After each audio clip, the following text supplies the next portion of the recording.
Sinusubukan ko lang tumulong. Ako na ang magbabayad para sa piyesa gamit ang sarili kong pera, mahinang sabi ni Mateo. Magbabayad para sa piyesa? Akala mo ba pera lang ang usapan dito? Galit na si Davide. Tumataas na ang boses.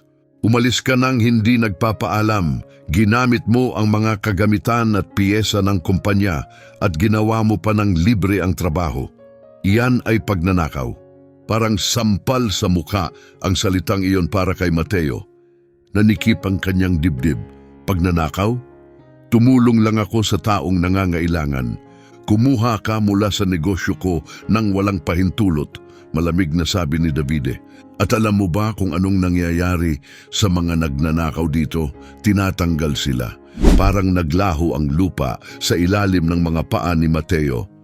Hindi mo pwedeng gawin to. May pamilya ako. May mga anak akong kailangang pakainin. Dapat inisip mo yan bago ka gumawa ng desisyon sa likod ko.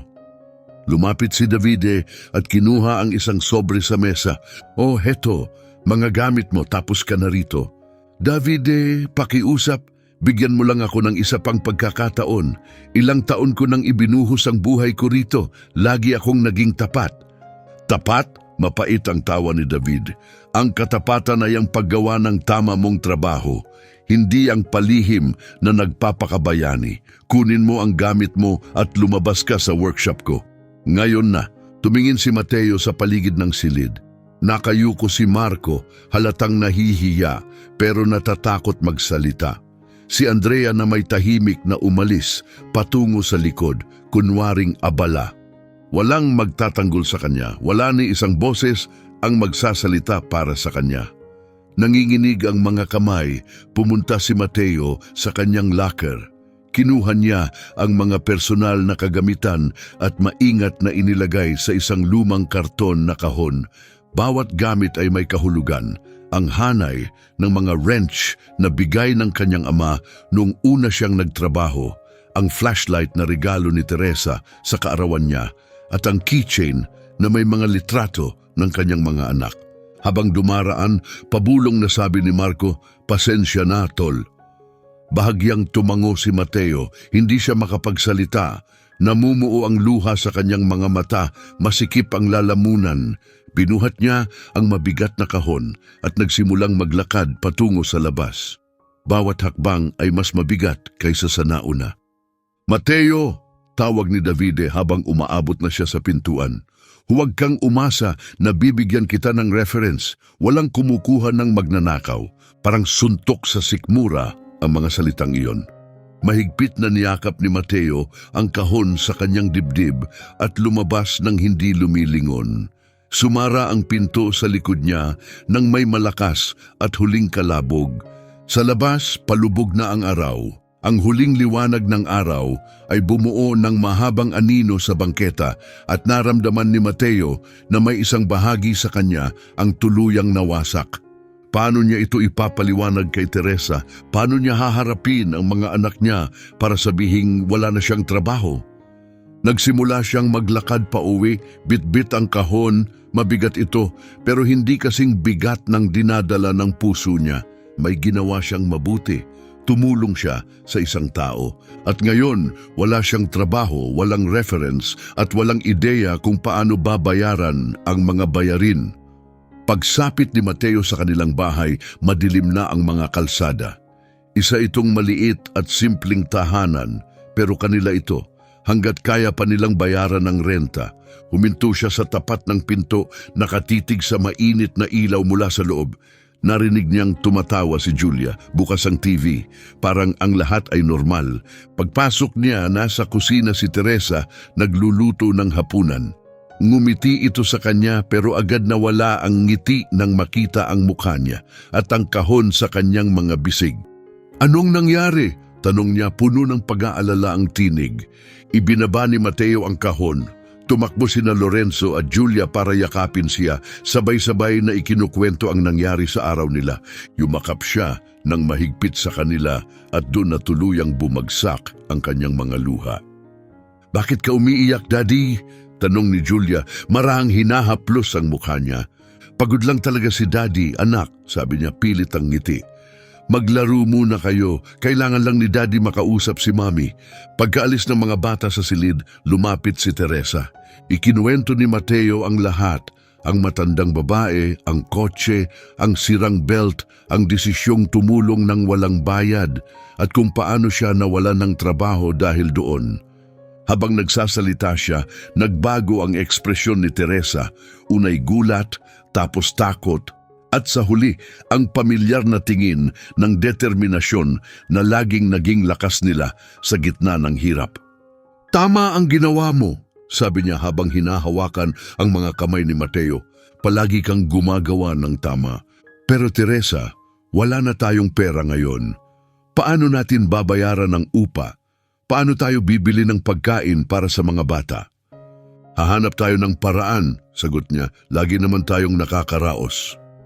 Mahigpit niya itong niyakap. "Mabuti kang tao, Mateo, at ang mabuting tao hindi basta sumusuko. Malalampasan natin ito magkasama." Ngunit ng gabing iyon, habang nakahiga si Mateo at nakatitig sa kisame, hindi niya mapigil ang mga naiisip. Ginawa niya ang tama. Tinulungan niya ang isang taong hindi na kayang tulungan ng sarili. At gayon paman, parang masyado namang mabigat ang kabayaran, masyadong malupit, masyadong hindi makatarungan. Hindi alam ni Mateo na ang desisyon niyang iyon, ang simpleng kilos ng malasakit, ang magbabago sa buhay niya magpakailanman. Sa kabilang bahagi ng syudad, sa isang maluwag at tahimik na tahanan, maingat na isinilid ni Beatrice ang isang business card sa kanyang pitaka. Sa likod nito, isinulat niya ang pangalan ng talyer at ng mabait na mekanikong nagpa-hopeful sa isang araw na halos sirain ang loob niya. Habang nakatanaw sa kalangitang puno ng mga bituin, mahinang nagdasal si Beatrice. Hindi pa alam ng lalaking iyon, pero higit pa sa pagkumpuni ng kotse ng isang matanda ang nagawa niya.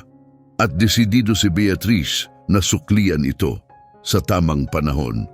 Para kay Mateo, ang mga araw matapos siyang tanggalin ay parang bangungot na ayaw matapos. Nagigising pa rin siya ng maaga tuwing umaga, nagbibihis para sa trabaho gaya ng nakasanayan. Pero imbes na pumunta sa talyer, nililibot niya ang syudad sa paghahanap ng bagong trabaho. Bawat negosyong pinapasukan niya ay nagbibigay ng kaunting pag-asa at bawat pagtanggi ay dahan-dahang kumakain sa kanyang dangal. Ang unang talyer na pinuntahan niya ay pagmamay-ari ni Ginoong Giorgio, isang iginagalang na tao sa lugar at kilala sa pagbibigay ng pagkakataon sa mga veteranong mekaniko. Pumasok si Mateo na may dalang resume at pusong puno ng pag-asa. Sa simula, mainit ang naging pagtanggap ni Ginoong Giorgio. Pero biglang nag-iba ang lahat ng banggitin ni Mateo ang dati niyang pinagtatrabahuhan. "Galing ka kay Davide sa Rodriguez Workshop?" tanong nito, sabay krus ng mga braso. "Tumawag nga ako sa kanya kahapon para magtanong tungkol sa bagong aplikante. Sabi niya, may tinanggal daw siya kamakailan dahil kumuha ng piyesa ng walang paalam." Parang tinusok ang sikmura ni Mateo. "Hindi ganon ang nangyari. Tinulungan ko lang ang isang matandang babae." Itinaas ni Ginoong Giorgio ang kamay, pinutol ang kanyang salita. "Pasensya na, iho. Hindi ako pwedeng magsugal sa isang may ganyang kwento. Alam kong naiintindihan mo." Umalis si Mateo sa talyer na parang hindi matatag ang mga paa. Ikinakalat ni Davide ang kasinungalingan, pinipilipit ang katotohanan para sirain ang kanyang pangalan. At saan man siya magpunta, nauna nang makarating ang kasinungalingan. Sa araw ring iyon, bumisita si Mateo sa 5 pang talyer. Lahat ay tumanggi, may ilan na hindi man lang siya pinagsalita. Habang lumilipas ang mga linggo, lalong naging mahirap ang kalagayan sa bahay. Nagsimula ng maglinis ng mga bahay si Teresa sa kanilang komunidad. Umaalis siya bago pa sumikat ang araw at umuuwi kapag madilim na, namamaga ang mga kamay at halatang pagod ang mukha. Tuwing gabi, pinagmamasdan ni Mateo ang asawa niyang halos matumba sa pagod. At mas masakit pa iyon sa alinmang naramdaman niya sa buong buhay. "Ako na dyan," mahinang sabi niya isang gabi, inaabot ang timba na dala ni Teresa. Kailangan mong magpahinga, dagdag pa niya. Mahaba pa ang araw mo bukas. Pero mahigpit ang kapit ni Teresa sa timba.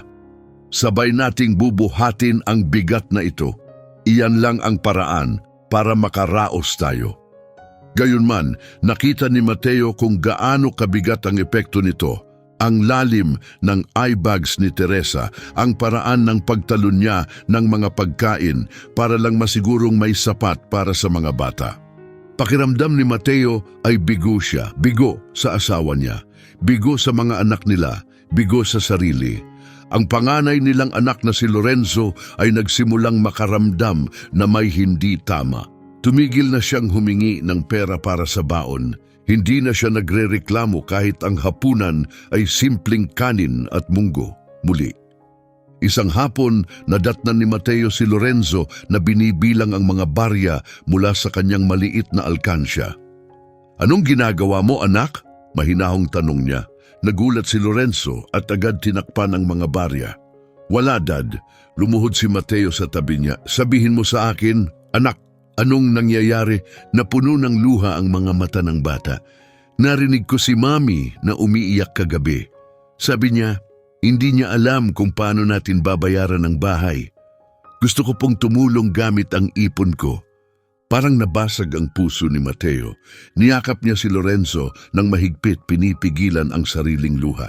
"Hindi mo kailangang alalahanin yan, anak. Si Daddy ang bahala." Pero sa loob-loob niya, wala siyang ideya kung paano. Patuloy na dumarami ang mga hindi nababayarang bayarin.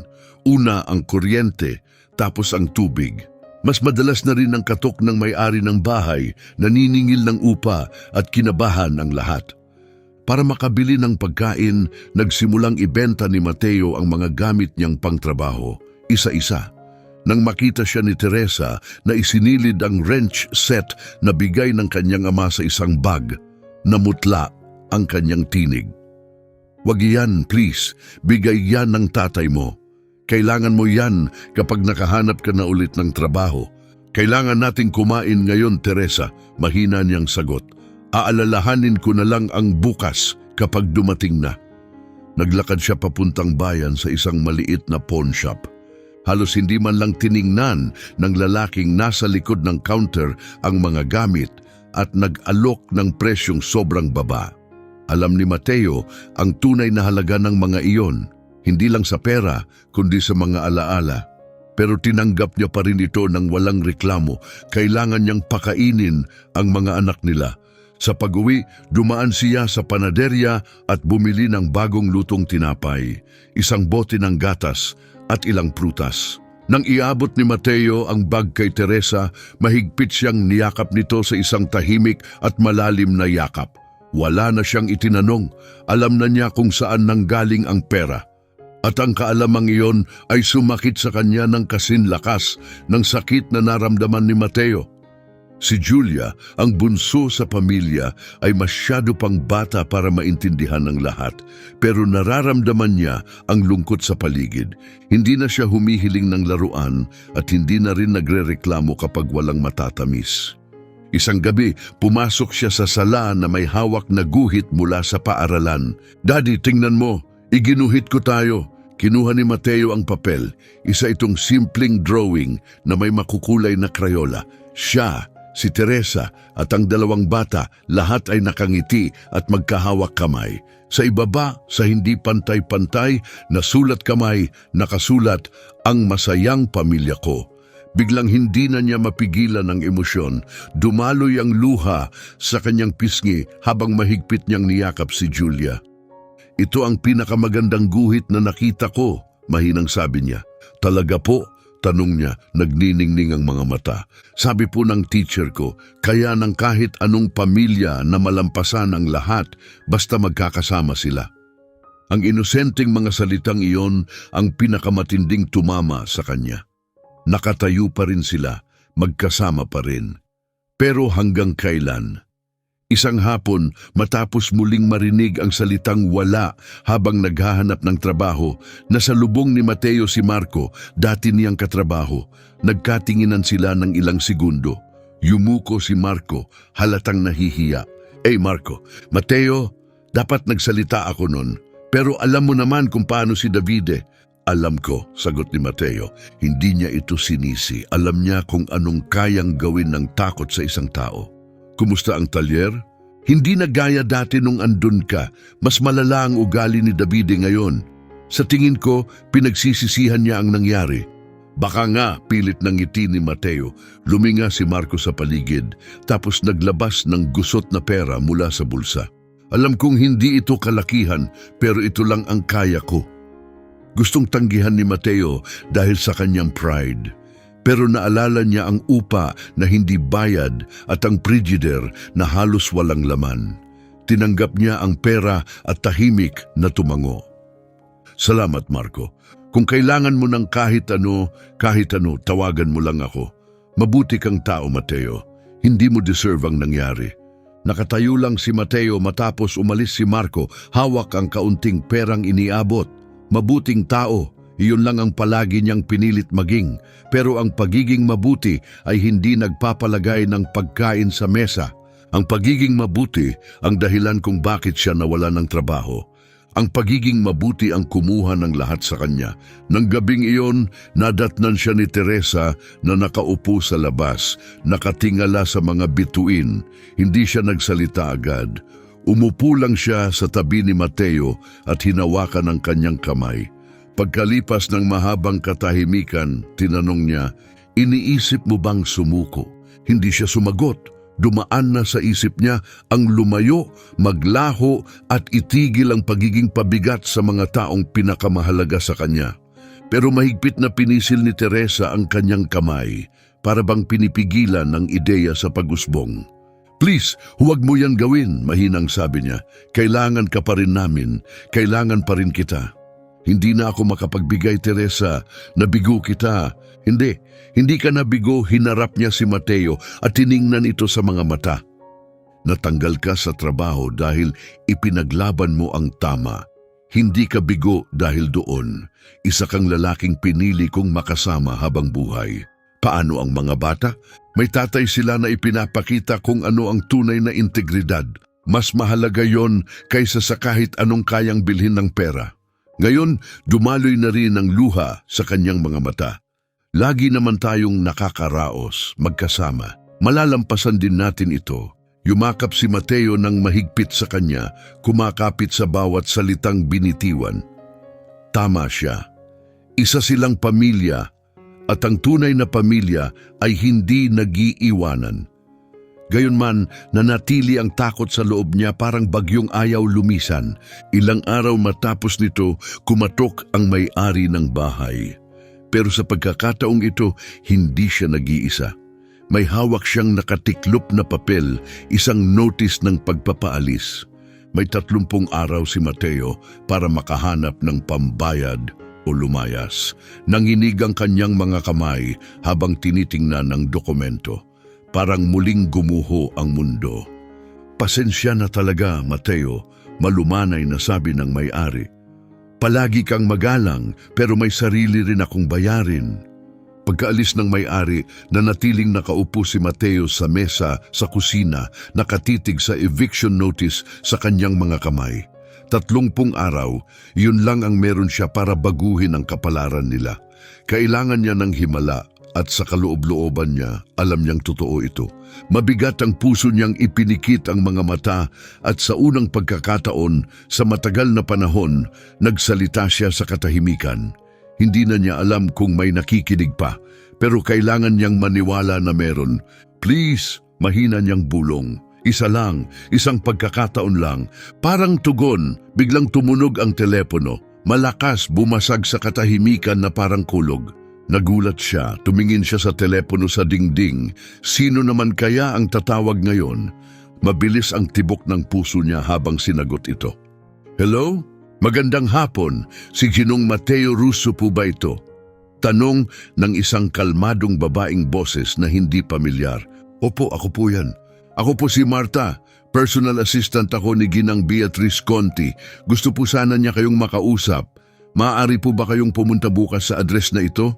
Napakurap si Mateo sa gulat. "Beatrice Conti? Pasensya na, pero parang hindi ko po siya kilala. Ang sabi po niya makikilala niyo siya. Kayo po ang mekanikong nagayos ng kotse niya ilang linggo na ang nakakaraan. Yung matandang may puting buhok at tungkod? Tanong niya, biglang nanikip ang dibdib. Siya, ang babaeng naging dahilan kung bakit siya nawalan ng trabaho. Opo, siya nga. Hindi po niya kayo nakalimutan. Sige, oo, naalala ko po siya. Mainam po. Gusto po kayong makausap ni Ginang Beatriz. Ibigay ko na po ang address. Isinulat niya ito sa isang piraso ng papel. Hindi pa rin tiyak kung ano ang ibig sabihin ng lahat ng ito. Pagkababa ng tawag, nanatili siyang tahimik, nakatitig sa sulat. Pwede kaya itong maging trabaho, isang pagkakataon, o baka naman simpleng pasasalamat lang? Kinwento niya kay Teresa ang lahat ng gabing yon. Gising silang dalawa, pinapagana ang imahinasyon sa mga posibilidad. Sa unang pagkakataon sa loob ng ilang linggo, may munting liwanag na sumiklab sa kanya. Mahina, hindi tiyak, pero pag-asa pa rin. Maagang nagising si Mateo kinabukasan. Halos hindi siya nakatulog sa kaba. Pagkatapos maligo, isinuot niya ang pinakamaayos niyang damit. Malinis na polo at plansadong pantalon na inihanda ni Teresa kagabi pa. Abalang-abala si Teresa, halatang kabado. Ano sa tingin mo ang gusto niya? Tanong nito habang inaayos ang kwelyo niya. Baka trabaho yan o baka gusto lang niyang magpasalamat. Pero ilang linggo na ang lumipas. Hindi ko alam, pero kahit ano pa yan, baka ito na lang ang natitirang pagkakataon natin. Ang address na ibinigay ni Marta ay nasa mayamang bahagi ng syudad, isang mundong malayo sa kinalakan nila. Sumakay siya ng 2 bus, pinagmamasdan ang unti-unting pagbabago ng tanawin. Ang maliliit na gusali ay napalitan ng magagarang bahay, mas malilinis na kalye at mas bago't makinang na mga sasakyan. Habang papalapit siya, lalo niyang naramdaman na tila hindi siya nababagay sa lugar. Pagdating niya sa tamang hintuan, bumaba siya at sinuri ang mga numero ng bahay. Sigurado ba ito? Tugma ang address sa isang napakalaking estate, may matataas na gate at mataas na pader na bato. Muling tiningnan ni Mateo ang papel. Tama ito. Nanginginig ang mga binti niya habang pinindot ang boton ng intercom. Agad sumagot ang isang boses at nagsimulang bumukas ang gate na nagbukas ng tanawin ng isang hardin na hindi pa niya kailanman nakita. May magagarang fountain, estatwa at mga bulaklak na perpektong ginupitan.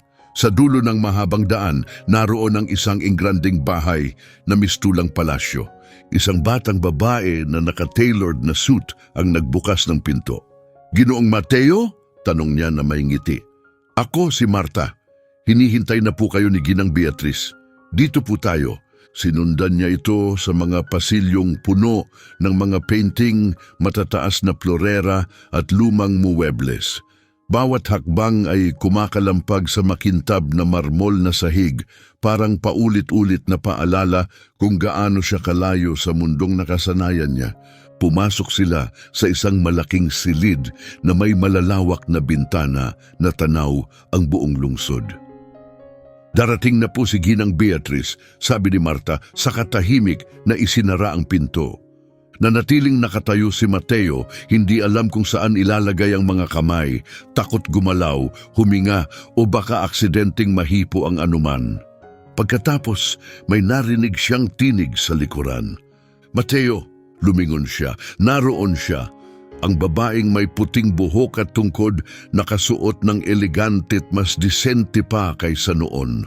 "Ginang Beatriz," mahina niyang sabi, "pasensya na po kung hindi ako maayos na nakapagpakilala noong una tayong nagkita." Dahan-dahan siyang lumapit sa isang armchair at umupo ng may karangalan, sabay turo kay Mateo na maupo rin. "Kailangan ko munang masigurado ang isang bagay bago kita kontakin," aniya.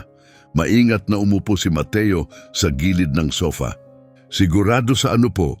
Tinitigan siya nito ng diretso, kalmado at matatag ang mga mata na para bang nababasa ang laman ng kanyang puso. "Na may mga taong tulad mo pa ring umiiral." Mga taong gumagawa ng tama nang hindi naghahanap ng kapalit. Ginawa ko lang po ang dapat gawin ng kahit sino, mahina niyang sagot. Pero hindi kahit sino ang tumulong, Mateo. Ikaw iyon. Yumuko si Beatrice ng bahagya, hindi inaalis ang tingin sa kanya. Alam mo ba kung sino talaga ako? Umiling siya ng dahan-dahan, hindi tiyak kung ano ang ibig sabihin niya. Isang banayad ng ngiti ang sumilay sa mukha ni Beatrice. Ako ang nagtatag at may-ari ng Alvorada Group. Pinamumunuan ko ang ilang construction companies, may portfolio ako sa real estate at nagpapatakbo ako ng isang chain ng mga auto repair shop sa buong syudad. Pero higit doon, isa akong babaeng itinayo ang lahat ng ito mula sa wala. Parang nawala ang hangin sa dibdib ni Mateo. Auto repair shops, siya ang may-ari. Iisa lang ang ibig sabihin nito. Yung araw na tinulungan mo ako, pagpapatuloy niya, hindi aksidente ang pagkasira ng kotse ko. Plano ko yon. Plano niyo po? Tanong ni Mateo, gulat na gulat. Oo, kalmado niyang sagot. Matagal na akong naghahanap ng tamang tao na mamumuno sa pinakamalaki kong auto workshop. Hindi ako basta kukuha ng kahit sino. Kailangan ko ng may kakayahan, oo, pero higit pa doon, kailangan ko ng tapat. Yung mapagkakatiwalaan, lumitaw ang lambing sa kanyang tinig habang nagpapaliwanag. Kaya gumawa ako ng maliit na pagsubok. Bumisita ako sa iba't ibang talyer sa syudad, nagpapanggap na matandang babae na may sira ang kotse. Gusto kong makita kung paano ako tratuhin kapag akala nila wala akong halaga. Nanikip ang dibdib ni Mateo. At ikaw, sabi niya, mainit ang boses, hindi ka nagdalawang isip, hindi ka humingi ng bayad, tinulungan mo ako nang walang hinihintay na kapalit at tumayo ka pa laban sa boss mo, kahit alam mong pwede kang mawalan ng trabaho. Umupo siyang muli at nanahimik ang silid habang lumulutang ang katotohanan sa pagitan nila.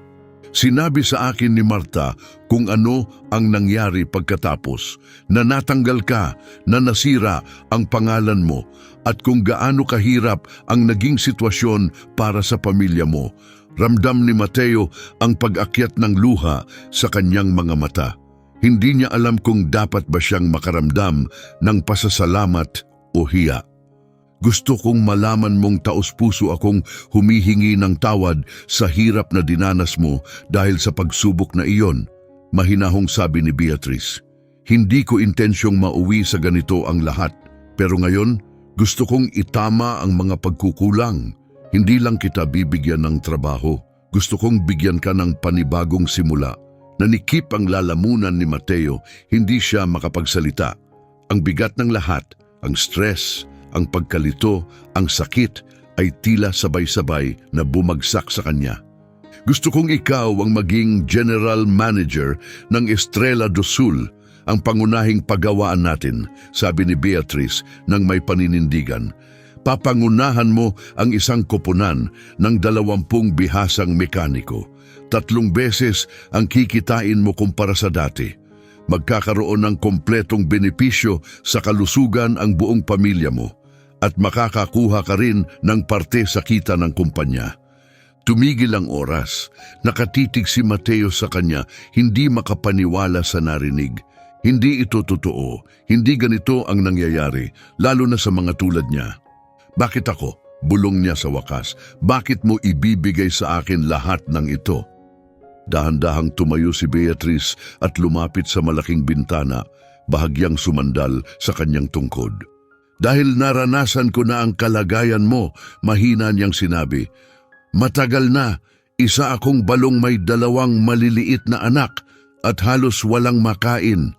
Naglilinis ako ng mga opisina sa gabi para lang may mailagay sa mesa. Tahimik na nakinig si Mateo, halos hindi humihinga. Isang gabi, habang naglilinis ako sa opisina ng isang executive, may nakita akong pitakang puno ng pera. Pinakamaraming perang nakita ko sa buong buhay ko. Pwede ko iyong itago. Naalala ko ang mga anak ko, ang mga hindi bayad na bayarin, ang gutom, pero ibinalik ko ito. Tumigil siya sandali, nanginginig ang tinig sa alaala. Napahanga siya sa katapatan ko, binigyan niya ako ng trabaho, naging mentor ko siya, tinuruan niya akong magnegosyo, at unti-unti nakapagtayo ako ng sarili kong negosyo. Humarap siya muli kay Mateo, puno ng damdamin ng mga mata. Ang sandaling iyon, ang desisyong gawin ang tama, ang nagbago ng takbo ng buhay ko. At nang makita kitang gumawa ng parehong desisyon, alam kong kailangan kong gawin din ito para sa iyo. Hindi na napigilan ni Mateo. Bumuhos ang luha, lahat ng takot, hiya at kawalan ng pag-asa sa mga nakaraang linggo ay biglang sumabog. Lumapit si Beatrice at marahang inilagay ang kamay sa kanyang balikat. "Huwag mong sagutin ngayon. Umuwi ka, kausapin mo ang asawa mo, pag-isipan mo, pero gusto kong malaman mong totoo ang alok na ito. Sa iyo ito kung handa ka na." Pinunasan ni Mateo ang kanyang mga mata gamit ang likod ng kamay. Habol-habol ang hininga. "Hindi ko na kailangang pag-isipan pa," sabi niya, nanginginig ang boses. "Tinatanggap ko, tapat kong tinatanggap." Napangiti si Beatrice ng may pagmamalaki. "Napakagaling! Magsisimula ka sa susunod na linggo. Si Marta ang bahala sa papeles at sisiguraduhing makakatanggap ka ng advance ngayon." "Advance?" tanong ni Mateo, litong-lito pa rin. "Oo," mahinahong sagot niya. "May mga responsibilidad ka.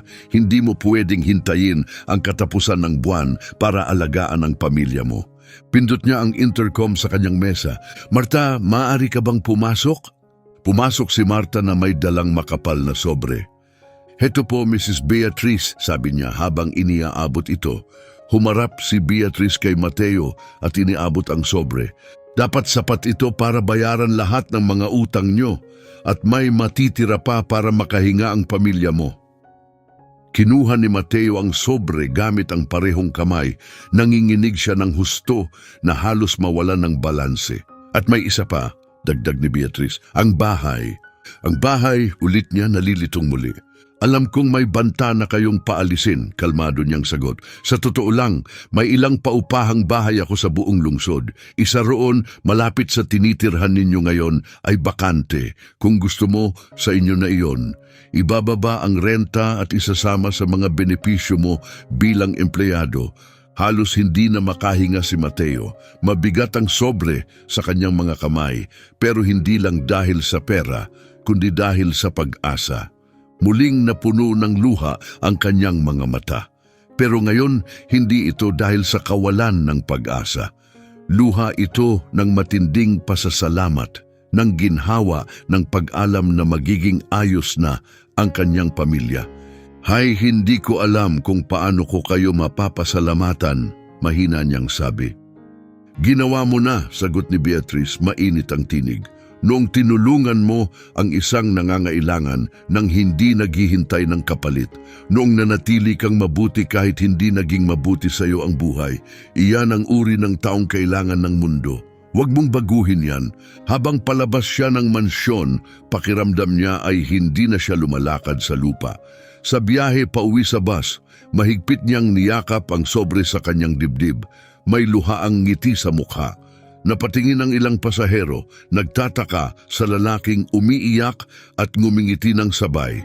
Pero hindi iyon napansin ni Mateo. Wala nang ibang mahalaga, kundi ang makauwi. Pagpasok niya sa pintuan, nasa kusina si Teresa.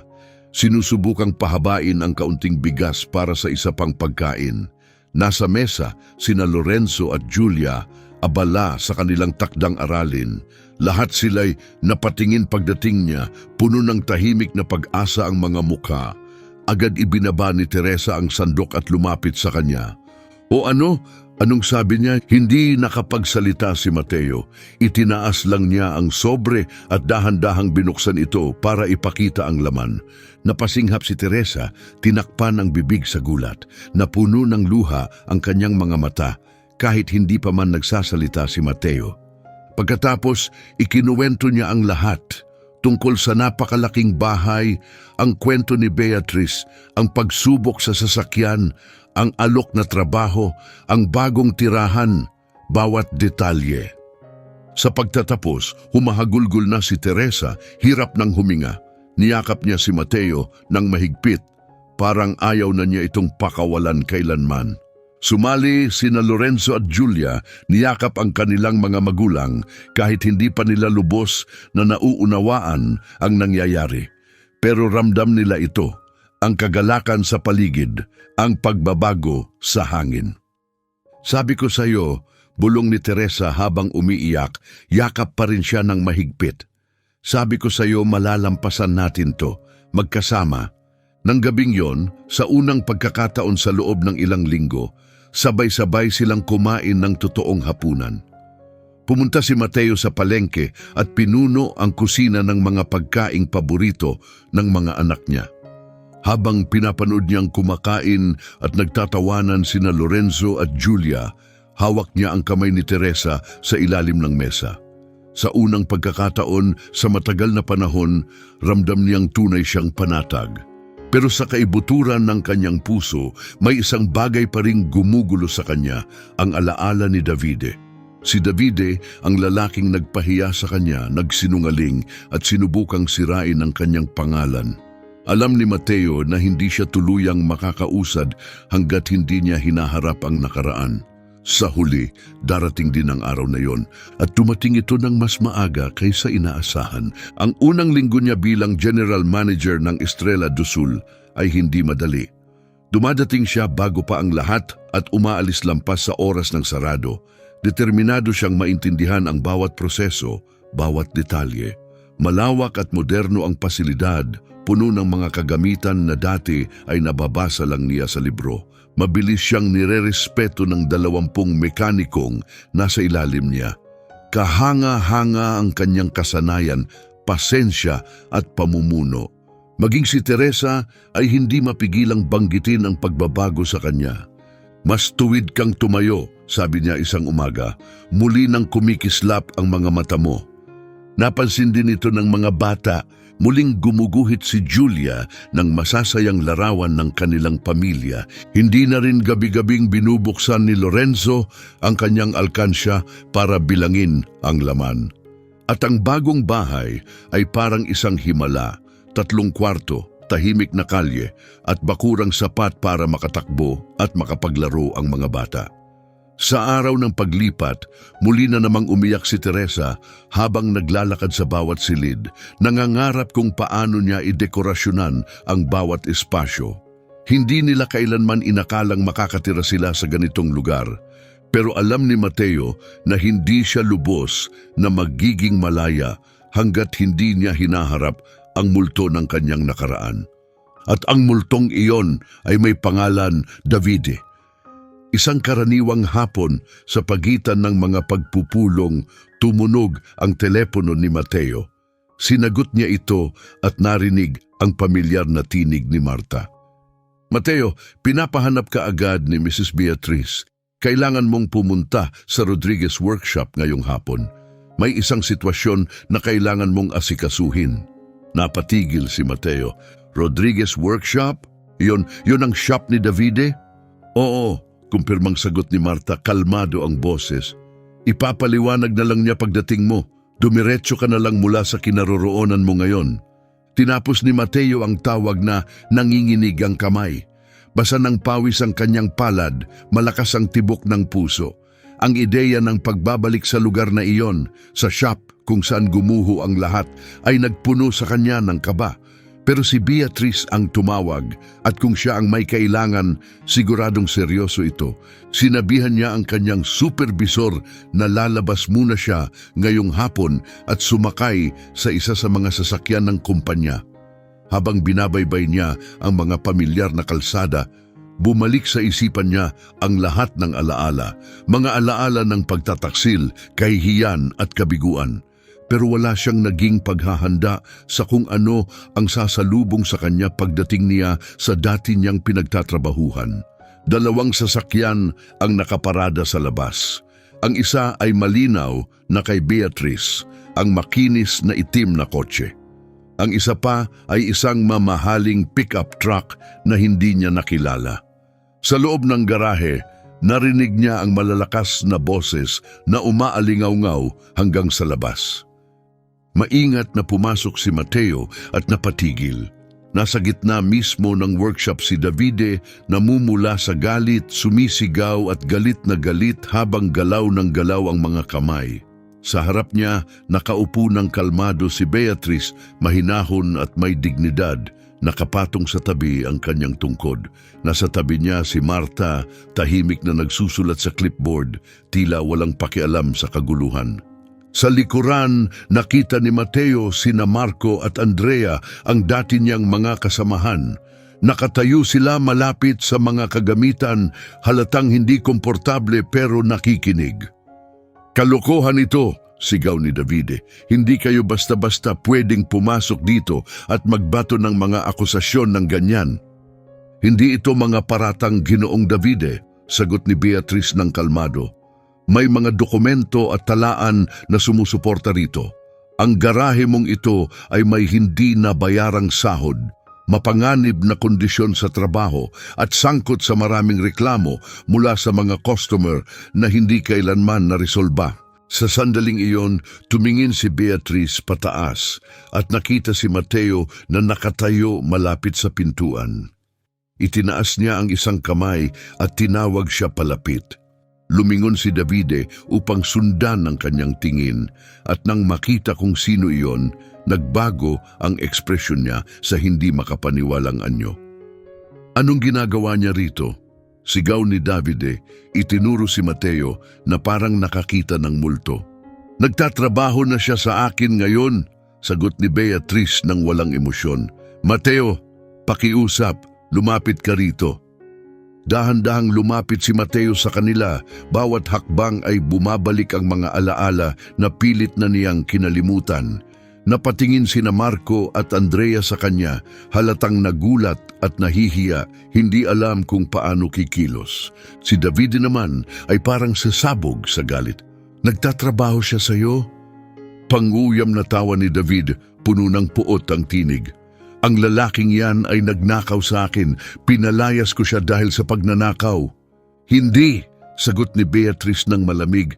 "Pinalayas mo siya dahil tinulungan niya ang isang tao. At ang taong iyon ay ako." Biglang nanahimik ang buong silid, parang bumagsak ang isang kurtina. Namutla si Davide, hindi makapagsalita. Bukas sara ang bibig, pero walang lumalabas na tunog. Nagkatinginan sina Marco at Andrea, dahan-dahang napagtatanto kung gaano karami ang hindi nila alam. "Ako si Beatrice Conti," sabi niya tumatayo ng may dignidad, "Chief Executive Officer ng Alvorada Group." At doon niya ibinagsak ang tunay na bomba, at simula ngayong umaga, ako na rin ang bagong may-ari ng garahe na ito. Parang kidlat ang dating ng kanyang mga salita. Napaatras si Davide, napahawak sa malapit na mesa para hindi matumba. "Hindi pwede," hingal niya. "Akin ang lugar na ito." "Hindi na ngayon," sabad ni Marta, iniabot ang mga dokumento. "Marami kang utang sa renta, ilang ulit na hindi nakabayad sa mga supplier, at may mga kasong isinasampalaban sa iyo ng mga dating empleyado. Kinumpis ka ng bangko ang mga ari-arian mo at inilagay ito sa subasta. Kami ang bumili." Napatingin si Davide sa paligid ng garahe na parang ngayon lang niya ito nakita. O marahil ngayon lang niya natanto na ito na ang huli niyang pagkakataon dito. "Hindi ito totoo," bulong niya. "Hindi ito nangyayari." "May isa pa," dagdag ni Beatrice, dahan-dahang tumayo at umalalay sa kanyang tungkod. "Nakausap ko ang ilan sa mga dati mong empleyado. Ang mga narinig ko ay nakakabahalang pattern, late na sweldo, pagmumura at mga sirang kagamitan. Binuo mo ang shop na ito sa pananamantala sa mga taong ang tanging gusto lang ay kumita ng marangal." Muling tumingin si Davide kay Mateo, ang kanyang mga mata ay naglalagablab sa galit. Nanginginig ang boses niya. "Kasalanan mo ito," sigaw niya. "Ikaw at ang boss mo, pumunta kayo rito para sirain ako." Hindi gumalaw si Mateo pero kalmado ang tinig niya. "Hindi ito paghihiganti, hindi ko ito hiningi. Ang gusto ko lang noon ay isang trabaho, isang pagkakataon para alagaan ang pamilya ko." "Sinungaling!" sigaw ni Davide. "Matagal mo na itong pinaplano."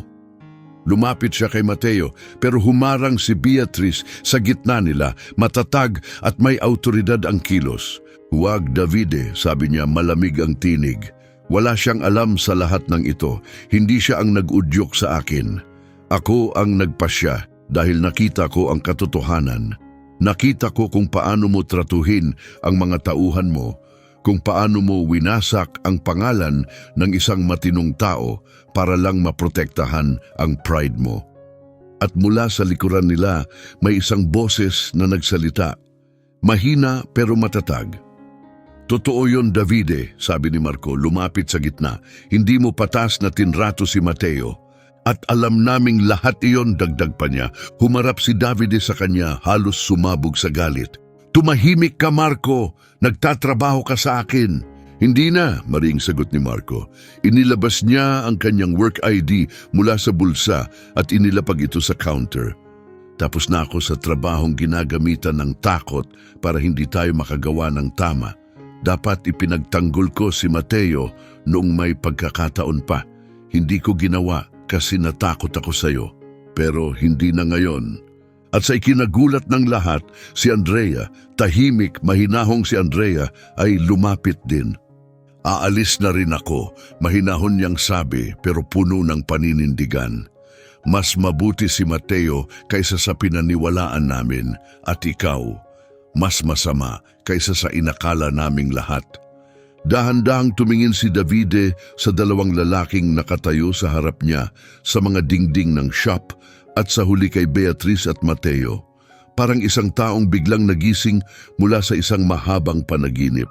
Wala nang makapagtanggi sa katotohanan. Wala na ang lahat, ang negosyo niya, ang autoridad niya, ang katapatan ng kanyang mga tauhan. Lahat. "Pagsisisihan niyo to!" Mahinang bulong ni Davide. Nanginginig ang boses niya pero wala itong lakas. Parang banta na isinambit lang sa kawalan. Kalma namang binuksan ni Beatrice ang kanyang handbag at inilabas ang isang puting sobre. "Hindi lang ako pumunta rito para harapin ka, Davide," anya. "May inaalok ako sa iyo, hindi dahil karapat-dapat ka, kundi dahil naniniwala akong kahit ang mga taong nagkamali sa iba ay may karapatang bigyan ng pangalawang pagkakataon." Iniabot niya ang sobre. Tiningnan ito ni Davide na may pag-aalinlangan bago ito inabot. Sa loob, may ilang dokumento. Binuksan niya ito at binasa nang may halatang pagkalito sa mukha. "Isang alok sa trabaho," paliwanag ni Beatrice. "Hindi bilang boss, kundi bilang ordinaryong mekaniko sa isa sa mga shop ko. Makatarungan ang sahod, maayos ang oras, may benepisyo ka rin. Pero may isang kondisyon, may supervisor ka at kailangan mong muling makuha ang tiwalang nawala. Isang araw ng tapat na trabaho sa bawat pagkakataon." Nakatitig si Davide sa mga papel, nanginginig ang mga kamay. May tahimik na labanan sa kanyang mukha sa pagitan ng pride at ng takot na maiwang walang-wala. "Gusto mong magsimula ako muli bilang karaniwang manggagawa?" Mapait niyang tanong. Pagkatapos ng lahat ng binuo ko rito, lumapit si Mateo at sa gulat niya ay nagsalita siya ng may lakas na hindi niya alam na taglay niya. "Wala kang binuo," malinaw niyang sabi. "Kumuha ka mula sa iba. Tinapakan mo ang mga tao para manatili sa itaas. Hindi yon pagbuo, yon ay pananamantala. Pero ngayon, may tunay kang pagkakataong baguhin yon. Gawin mo ito sa tamang paraan." Tumango si Beatrice bilang pagsang-ayon. Ito ang pagkakataong matutunan kung ano talaga ang ibig sabihin ng marangal na trabaho. Nasa iyo kung tatanggapin mo o tatalikuran. Minsang tumingin si Davide sa paligid, sa workshop na dati simbolo ng kanyang kapangyarihan. Ang mga sasakyan, ang mga gamit, ang espasyo na dating kanya, bumagsak ang kanyang mga balikat. Parang gumuho ang buong katawan niya. At marahil sa unang pagkakataon sa kanyang buhay, naramdaman niya ang uri ng kawalang magawa na ipinadaman niya sa iba noon. "Kailangan ko ng oras," mahinang sabi niya, "hindi makatingin kaninuman. Hanggang bukas ang palugit mo," mariing sagot ni Beatrice. "Naghihintay si Marta para sa desisyon mo. At kung papayagan mo, may negosyong kailangang asikasuhin kasama ang bagong pamunuan ng lugar na ito. Hindi na sumagot si Davide, tumalikod siya at mabigat ang mga hakbang papunta sa pintuan. Ang lalaking dating walang pag-aalinlangang nagpaalis kay Mateo ay isa ng taong tila naubusan ng pride, yabang at palusot. Pagkasara ng pinto sa likod niya, napabuntong hininga si Mateo, hindi dahil sa tagumpay, kundi sa matinding ginhawa. Hindi ito tungkol sa pagbagsak ni Davide. Ito'y tungkol sa pag-abot ng katarungan at ang pakiramdam na ang matagal ng sirang bahagi ay unti-unting naghihilom. Humarap si Beatrice, kina Marco at Andrea, mabait ngunit matalim ang tingin. Sinabi niyong aalis kayo, pero may ibang mungkahi ako, aniya. Kakailanganin ni Mateo ng mga taong mapagkakatiwalaan para pamahalaan ng lugar na ito. Mga taong may alam sa trabaho at alam ang kahalagahan ng tamang paggawa.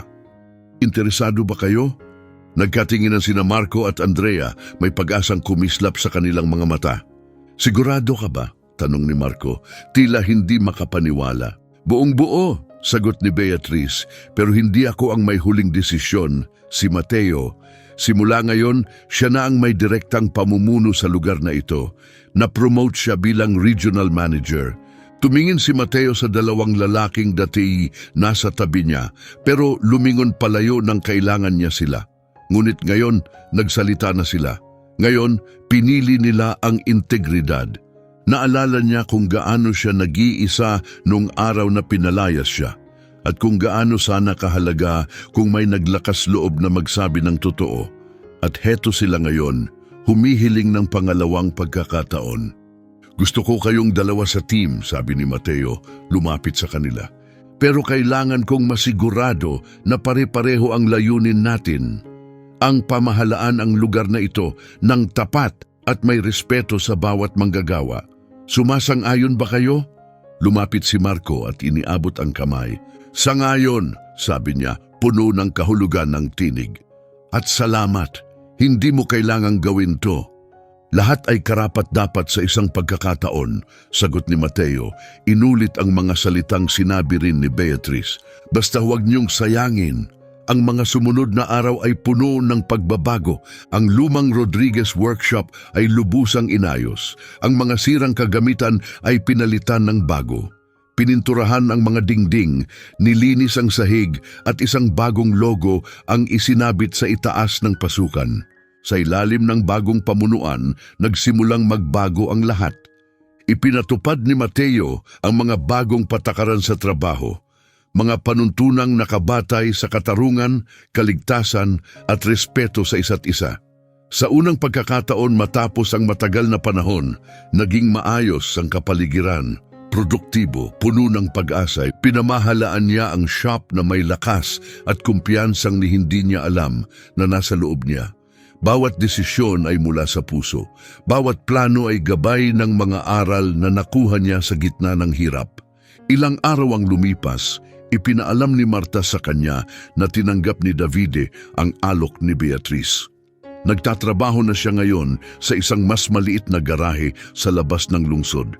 May supervisor na pinagsusumitihan. Isang bagay na hindi na niya naranasan sa loob ng maraming taon. Kakaiba para kay Mateo ang maisip si Davide sa ganong posisyon, pero hindi siya nakaramdam ng galit o paghihiganti. Ang naramdaman niya ay mas banayad, isang uri ng lungkot. Hindi dahil sa ginawa ni Davide, kundi dahil sa kung anong naging tao siya. Sa kawalan na minsang pumuno sa kanya. Isang hapon, habang sinusubaybayan ni Mateo ang pag-install ng mga bagong hydraulic lift sa service bay, narinig niya ang pamilyar na tinig sa likuran. "Daddy!" Tumakbo si Julia sa gitna ng shop at tumalon sa kanyang mga bisig, tumatawa. "Ang laki ng lugar na to! Dito ka talaga nagtatrabaho?" Kasunod si Lorenzo, nanlalaki ang mata sa paghanga. "Sandali, ikaw ba ang boss ng lahat ng to?" Ngumiti si Mateo, ramdam ang init sa dibdib. "Ako ang manager," sagot niya ng may pagmamalaki. "Pero ang tunay na boss ay yung babaeng nandoon." Itinuro niya si Beatrice na kararating lamang upang tingnan ang progreso ng shop. Kumaway si Beatrice nang magiliw at lumapit. Biglang nahiyang tumago si Julia sa likod ng binti ng kanyang ama. At kayo pala ang pamilyang madalas ikwento sa akin. Bati ni Beatrice nang may init sa tinig. Siguro ikaw si Teresa. Opo ma'am, sagot ni Teresa puno ng damdamin ng boses habang iniabot ang kamay kay Beatrice. Hindi ko alam kung paano ko kayo mapapasalamatan sa lahat ng ginawa ninyo para sa amin. Hindi mo kailangang magpasalamat, sagot ni Beatrice na may banayad ng ngiti. Ipagpatuloy mo lang ang pagiging babaeng umalalay sa kanyang pamilya sa pinakamatitinding sandali. Pagkatapos dahan-dahan siyang yumuko sa antas ng mata ni Julia. At ikaw, narinig kong mahusay kang gumuhit. Napatingin si Julia nagulat. Paano niyo nalaman na mahilig akong mag-drawing? May ibong nagkwento sa akin, biro ni Beatrice habang kumindat. Sigurado akong puno ng imahinasyon ang mga likha mo. Napangiti si Julia, unti-unting nawala ang kanyang hiya. Lumapit din si Lorenzo, pinagmamasdan ang babaeng. Nang hindi nila namamalayan, ay nagbago ng takbo ng kanilang buhay. Habang nakikipagkwentuhan si Beatrice sa mga bata, sandaling lumayo sina Mateo at Teresa. Hinawakan ni Teresa ang kamay ng asawa, marahang pinisil ito habang magkasabay nilang pinagmamasdan ang abalang shop na puno ng buhay. Gumalaw ang mga manggagawa ng may layunin. Malinis at maayos ang mga kagamitan. Puno ng ritmo ng pagbangon ng hangin. At sa gitna ng lahat ng ito ay si Mateo, namumuno ng may tahimik na lakas. Parang hindi totoo, bulong ni Teresa, namumuo ang luha sa mga mata. Minsan nagigising ako at iniisip kung panaginip lang ba ang lahat ng to. Alam ko ang ibig mong sabihin, mahina ring sagot ni Mateo. Ramdam ko rin hanggang ngayon. Yumakap siya sa kanya, pero hindi ito panaginip. Ito na ang buhay natin, nalampasan natin ang lahat. Hindi, sagot niya tumingin sa mga mata ni Mateo. Ikaw ang nakatawid sa atin. Dahil kahit pa parang gumuhuna ang lahat, hindi mo kailanman tinalikuran kung sino ka talaga. Kinagabihan, sabay-sabay silang umuwi sa kanilang bagong tahanan. Habang bumabalot sa kusina ang amoy ng hapunan, tinulungan ni Mateo si Teresa sa paghahanda ng pagkain. Masiglang nagkwento si Lorenzo tungkol sa nangyari sa paaralan.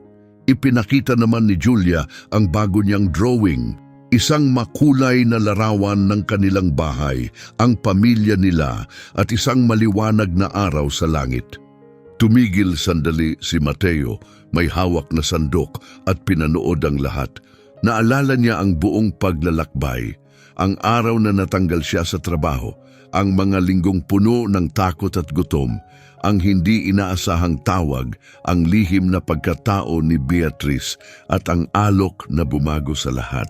Ngayon, nakatayo siya sa isang kusinang puno ng halakhak, liwanag at pagmamahal at malinaw niyang naunawaan sa unang pagkakataon. Minsan, kailangang gumuho ang buhay natin para tunay nating matuklasan kung ano ang mahalaga. Minsan kailangan nating mawalan ng lahat upang matuklasan ang mga bagay na hindi kailanman maaaring maagaw.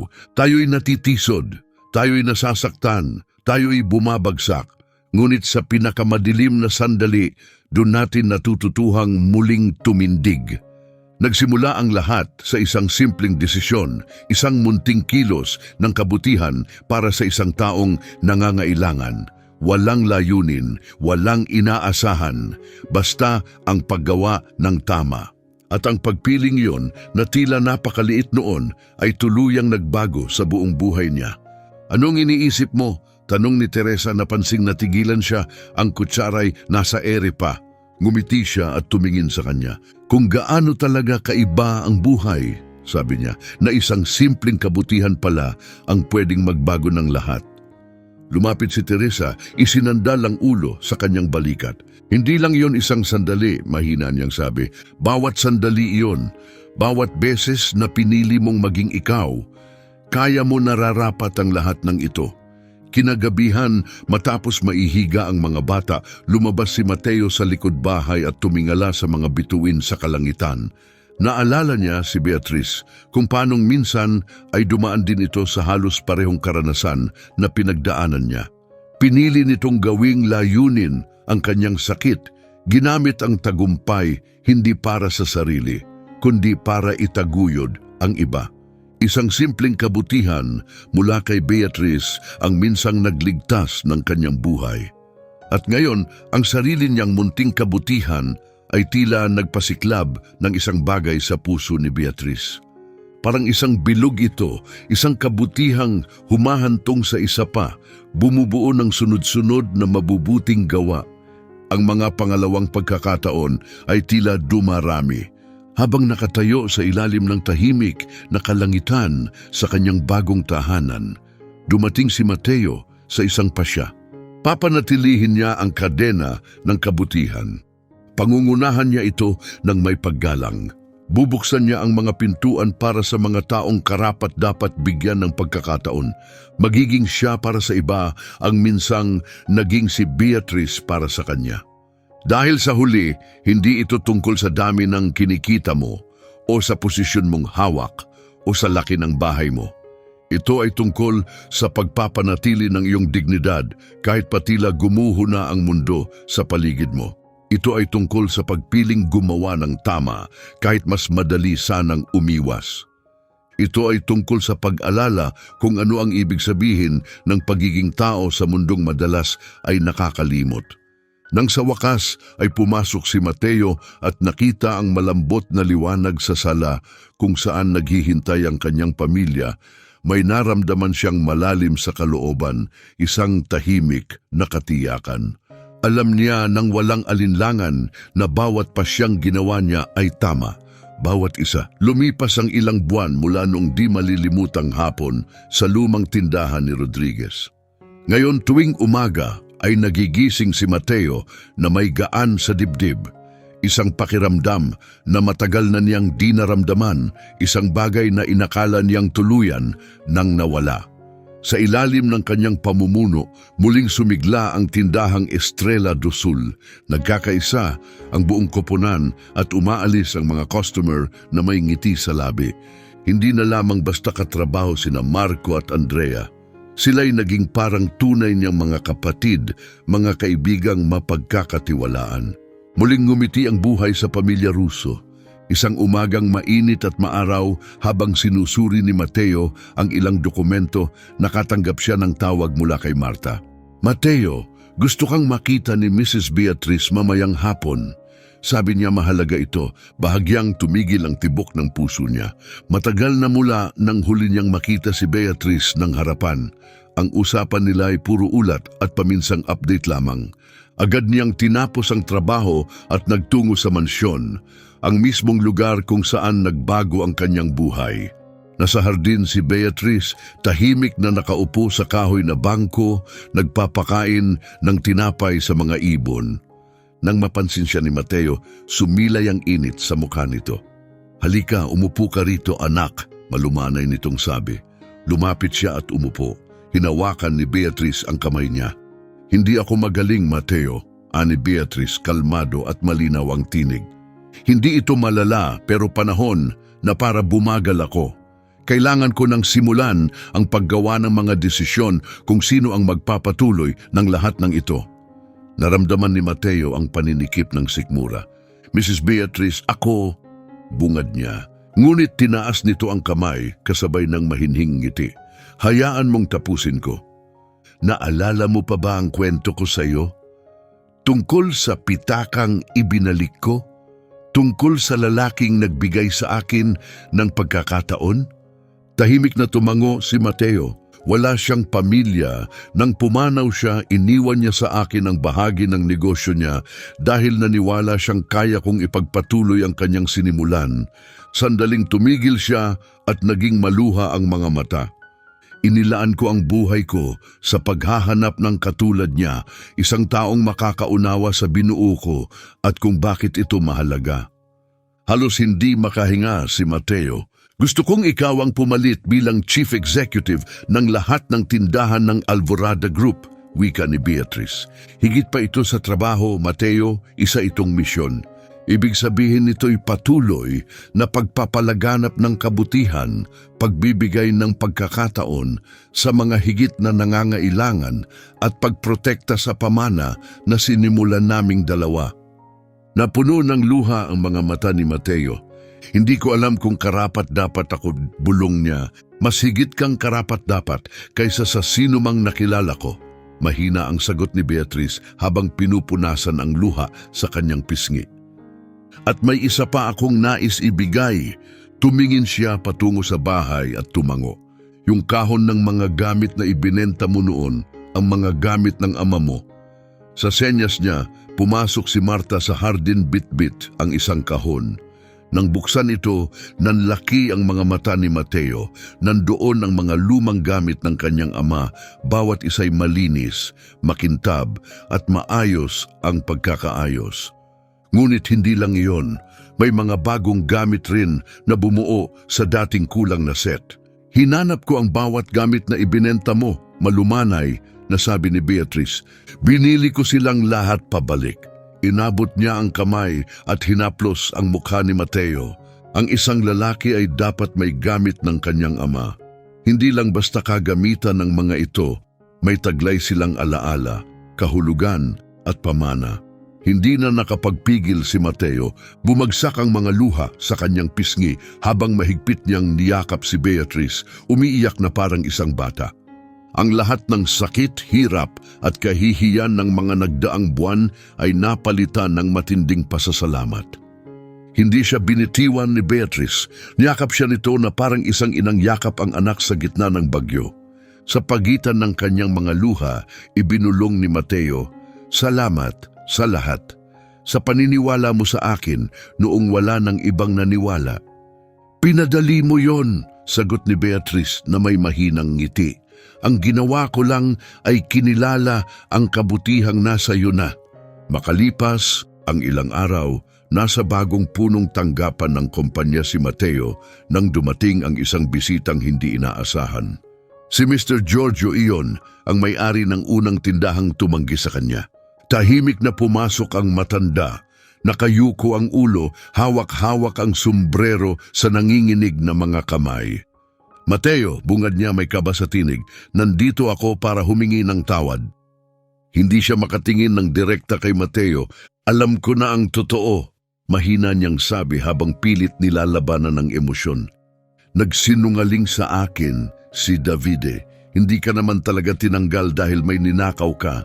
Tumutulong ka lang pala sa iba. Hinusgahan kita nang hindi ko alam ang buong istorya." Dahan-dahang tumayo si Mateo mula sa kanyang upuan. "Mr. Giorgio," ngunit tinaas ng matanda ang kamay, hudyat na nais pa niyang magsalita. "Pakiusap, hayaan mo akong tapusin. Napalampas ko ang pagkakataong magkaroon ng pinakamahusay na mekaniko sa bayan dahil naniwala ako sa kasinungalingan. Wala kang utang sa akin, pero kailangan kong humarap sa iyo, tingnan ka sa mata at aminin na ako'y nagkamali." Hindi nag-atubili si Mateo. Lumapit siya at iniabot ang kamay. "Lahat tayo ay karapat-dapat sa pangalawang pagkakataon, Mr. Giorgio. Hindi ko kinikimkim ang galit." Nagkamay sila, matatag, tapat, puno ng kahulugan. Habang papalayo si Mr. Giorgio, bahagyang nakataas na ang ulo, may naramdaman si Mateo sa kanyang loob. Isa na namang peklat, isa na namang sugat mula sa nakaraan ang nagsimulang maghilom. Lumipas ang mga linggo at isang hapon habang pauwi si Mateo, may bagay sa gilid ng daan ang kumuha ng kanyang atensyon.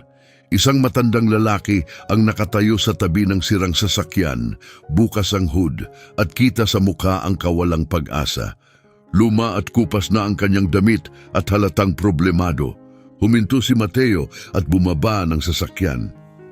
"Kailangan niyo po ba ng tulong?" magiliw niyang tanong. Lumingon ang lalaki, namumula ang mga mata, halatang umiiyak. "Hindi umaandar ang kotse. Kailangan kong makapunta sa ospital," nanginginig na sabi nito. "May sakit ang asawa ko. Kailangan ko nang makarating doon." Tiningnan ni Mateo ang makina. Wala namang seryosong sira, pero malinaw na hindi alam ng matanda kung paano ito ayusin at malamang wala rin siyang pambayad sa mekaniko.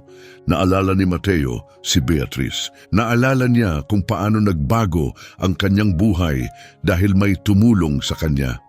Naalala niya ang ikot ng kabutihan at kung paanong dapat itong ipagpatuloy. Ako na ang bahala, sabi niya. Wala kang kailangang bayaran. Pero Ginoo, wala po akong maibabayad, sabi ng matanda, puno ng hiya. Hindi mo kailangang magbayad, sagot ni Mateo habang isinusuot ang kanyang manggas. Basta tulungan mo rin ang iba kapag may pagkakataon ka. Pagkalipas ng 20 minuto, maayos na muling umaandar ang kotse. Sumubok ang matanda na kunin ang kaunting perang nasa bulsa, pero magaan siyang tinanggihan ni Mateo.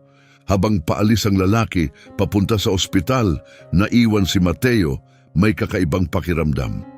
Isang malalim, tahimik na kapayapaan, ang klasing damdaming dumarating lang kapag alam mong gumawa ka ng tama, kahit walang nakakakita. Kahit walang kapalit. Hindi ka pa rin nagbabago, sabi ng isang tinig sa likod niya. Lumingon si Mateo. Si Davide iyon.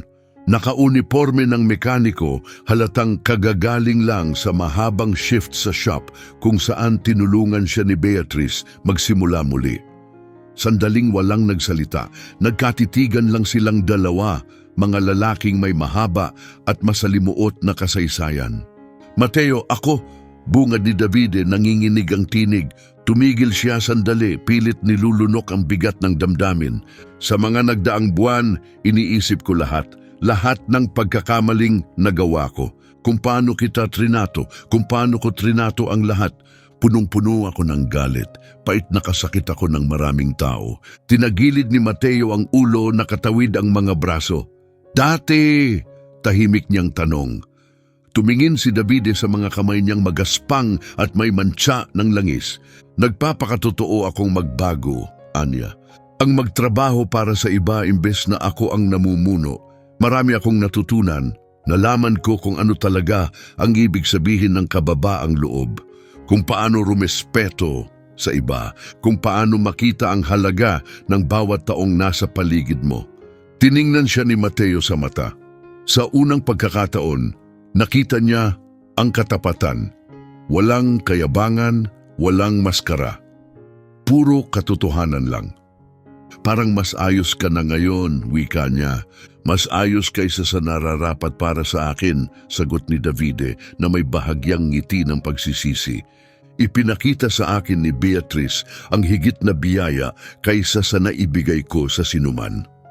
Tumigil siya sandali sa kamahina pang idinagdag. At nakita ko ang ginawa mo, yung pagtulong mo sa lalaking yon sa kalsada. Sa kabila ng lahat ng nangyari, ikaw pa rin ang dating ikaw. Gumagawa pa rin ng kabutihan kahit walang kapalit. Iyon ay dahil sa mga magulang ko, sagot ni Mateo, bahagyang lumapit. Pinalaki nila akong naniniwala sa paggawa ng tama. At dahil naniniwala akong kaya talagang magbago ang tao, Davide, nagbabago ka. Iyon ang mahalaga, nagkamay sila hindi bilang magkaribal, hindi bilang amo at tauhan, kundi bilang magkapantay, bilang dalawang lalaking parehong pinaluhod ng buhay pero muling tumayo sa katotohanan. Nang weekend na yon, nagdao si Mateo ng malaking salo-salo sa Casanova.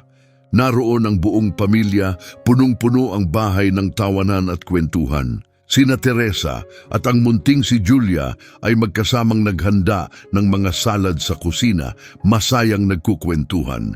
Tinutulungan naman ni Lorenzo ang kanyang ama sa grill, buong yabang na nagbabaliktad ng mga burger.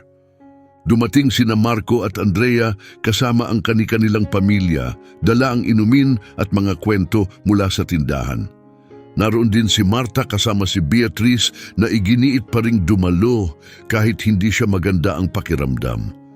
Nakaupo sa isang komportabling upuan sa likod bahay, pinakiramdaman ni Beatrice ang lahat, ang tawanan, ang pagkain, ang ligaya. Punong-puno ng pagmamahal ang bahay na ito, sabi niya habang nakangiting lumilinga-linga. Iyan ang tunay na nagpapabago sa isang bahay, ginagawa itong tahanan. Umupo si Mateo sa tabi niya, damang-dama ang bigat ng kanyang sinabi.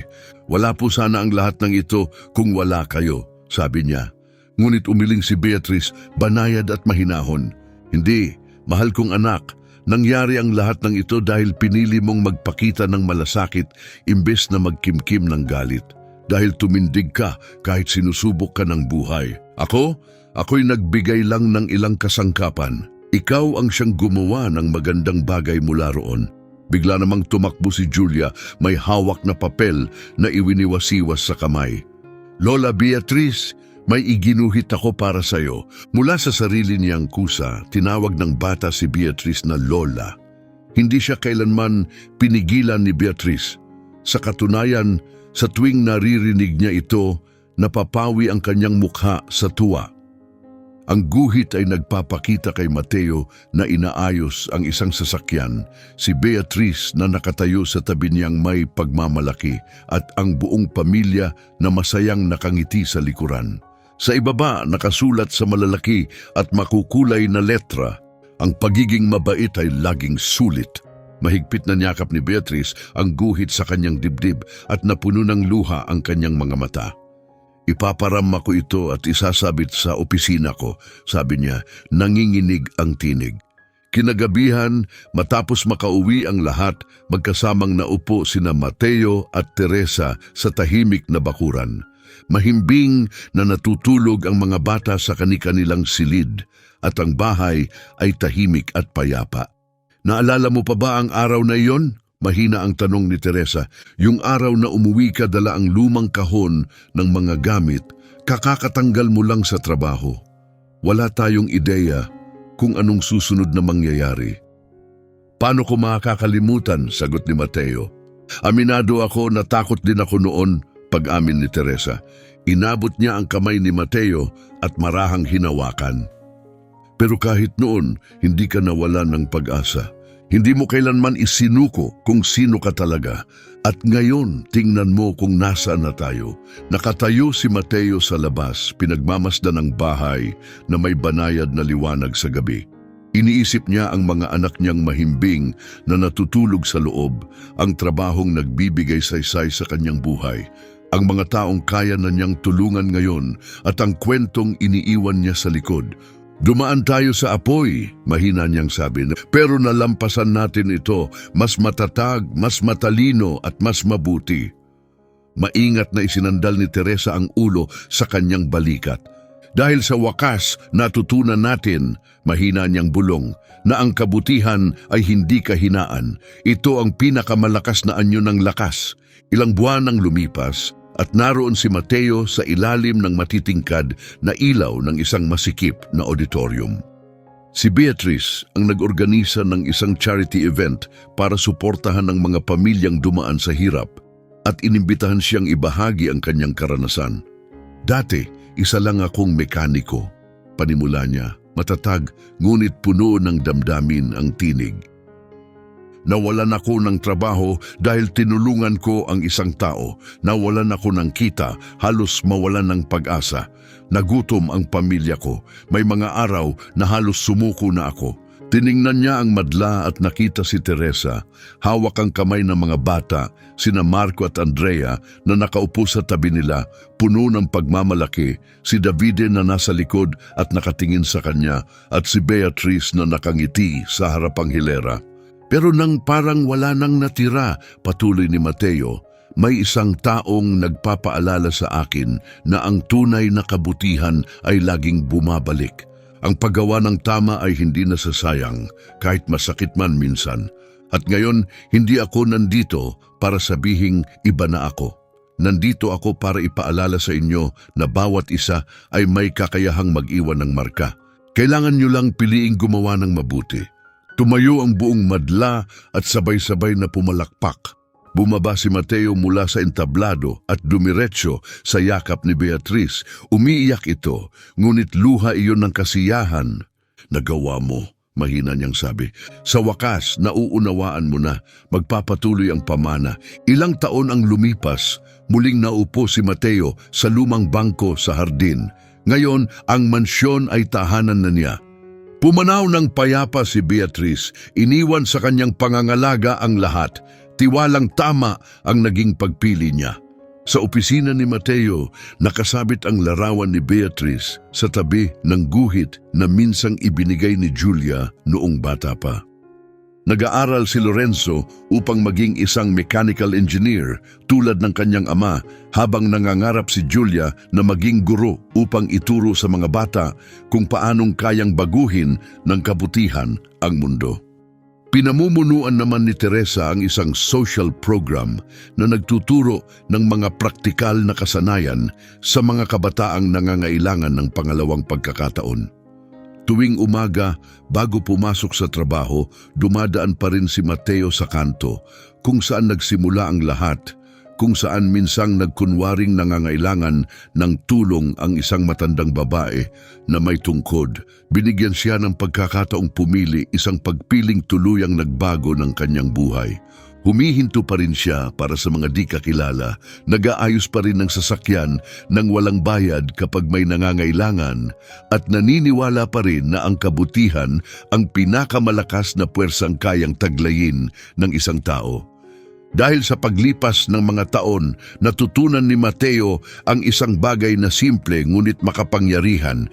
Hindi tayo hinuhubog ng mga nangyari sa atin, kundi ng kung paano tayo tumugon.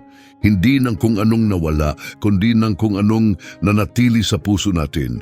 Hindi ng kayamanan o tagumpay, kundi ng dangal at malasakit. At isang maliwanag na umaga, habang papunta sa trabaho, may nakita si Mateo na sasakyang tumirik sa gilid ng kalsada. Hindi siya nag-atubili. Huminto siya, bumaba at lumapit para tumulong, gaya ng nakagawian, dahil iyon ang ginagawa niya, yun ang pagkatao niya, at yun ang palagi niyang magiging pagkatao, wakas.